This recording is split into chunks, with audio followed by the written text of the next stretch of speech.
Hello, dear students. Welcome to What, Why, How, a daily initiative by IAS Baba, where we take up a daily topic or an editorial and we try to declutter it in less than 10 minutes. The topic that I have chosen for today is an expert article written by Suhasini Haidar. Why will India's foreign policy be a tightrope walk?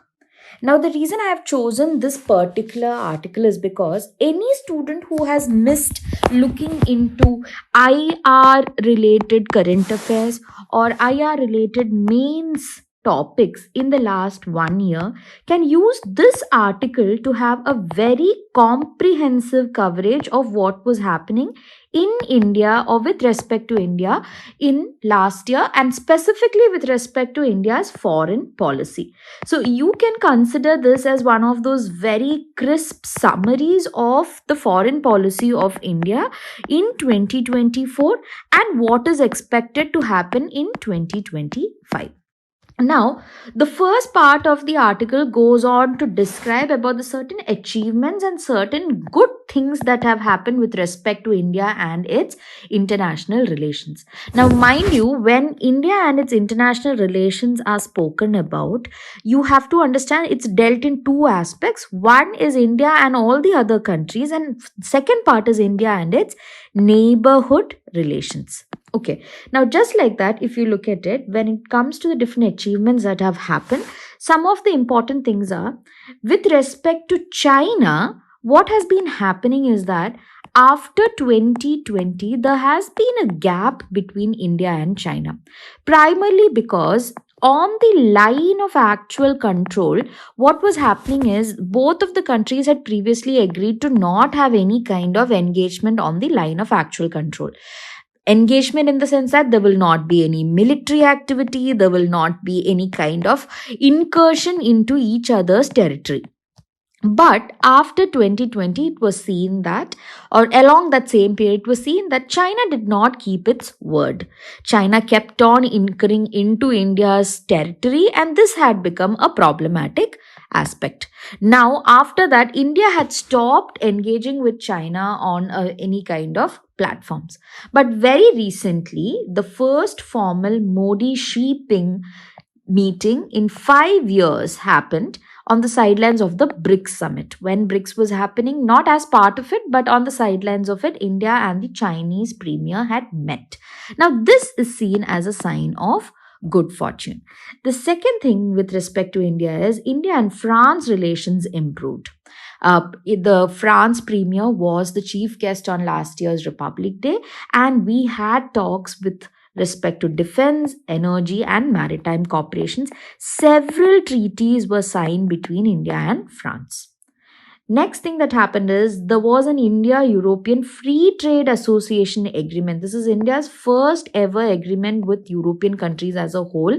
This is bound to give a lot of improvement on the different tariffs that India has been using for import and export.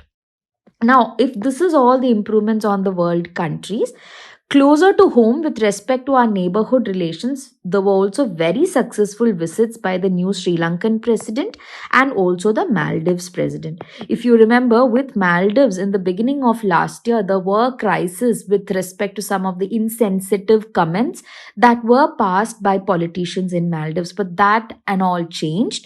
And by the end of the year, we have better relations with Maldives and Sri Lanka. Besides, the External Affairs Ministry, Sri Jaishankar, made the first such visit to Pakistan, but not as a Pakistan state visit, just because the SCO summit, the Shanghai Cooperation Organization summit, was held in Islamabad, and as part of it, S. Jaishankar had visited Pakistan. That is also seen as a good sign because we have not had any proper state visits to Pakistan for a really long time. There were also several visits from the Bhutan premier, both from the king and from the prime minister. Even the prime minister of India was awarded with one of the chief awards given by Bhutan. So, with all of these respects, we've had a good year. But now coming to why the foreign policy of India was on a tightrope, that has to do with a lot of aspects with the drawbacks that we were facing on 2024.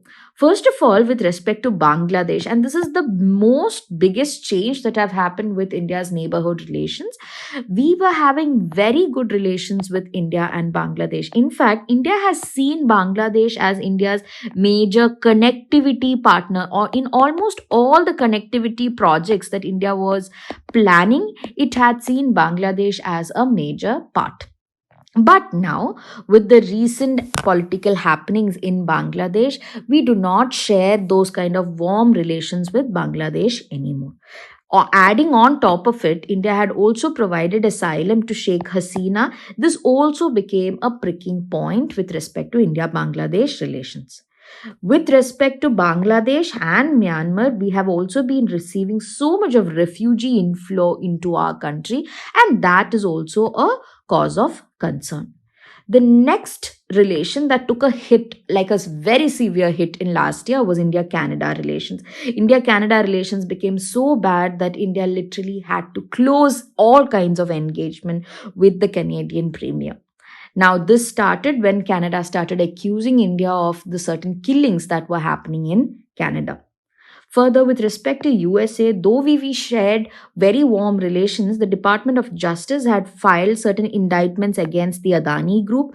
Also, certain officials from India were called for investigation under the Pannoon assassination. Further, from respect to, not with respect to India, but China had a major foray into Nepal in last year. That was also a cause of concern for India.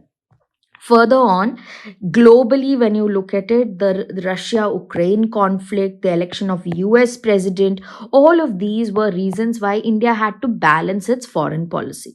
With respect to Russia-Ukraine conflict and respect to Israel-Palestine conflict, India consistently put itself on the side of peace. But now, coming to the topic of actual details of side of peace, it was constantly seen that India kept siding with different countries, maybe trying to abstain from certain resolution regarding countries, etc. And these moves by India were constantly criticized. For example, on one hand, Mr. Modi made a point of meeting Palestinian Prime Minister Mahmoud Abbas at the UN, but at the same time, he was not there to pass the resolution with respect to the fatalities that were happening in Israel and Palestine conflict.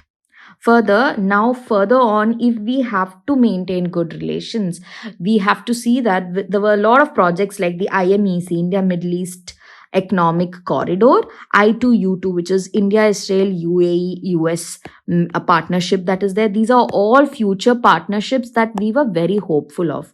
But right now, because of India's tightrope policy as to trying to balance different interests, these programs have now taken a backseat. Further on, if these programs have to be successful also, India needs to have a clarity on what is its policy regarding Iran, USA, and Israel. Finally, with respect to what or how 2025 is going to be, so one major thing that India has already made clear is the ties with US will be a priority in 2025, especially because of the new US president-elect.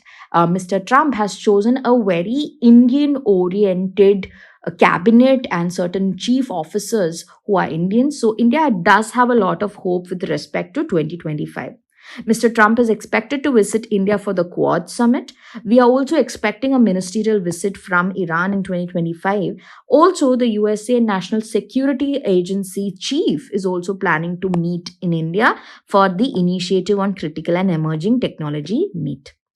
The Indonesian president will be the Republic Day guest, and this again shows that our priority towards Southeast Asia still hasn't reduced. Later in the year, even the Russian president is planning to meet India. So now to put it, India's priorities for USA seem to be USA, Southeast Asia, Iran, and several dignitaries from your Russia. So we have to wait and see as to how this takes us. But those who've missed listening to IR news in last year, I hope you've had a very brief idea about what was India's priorities and what was India's problems in last year.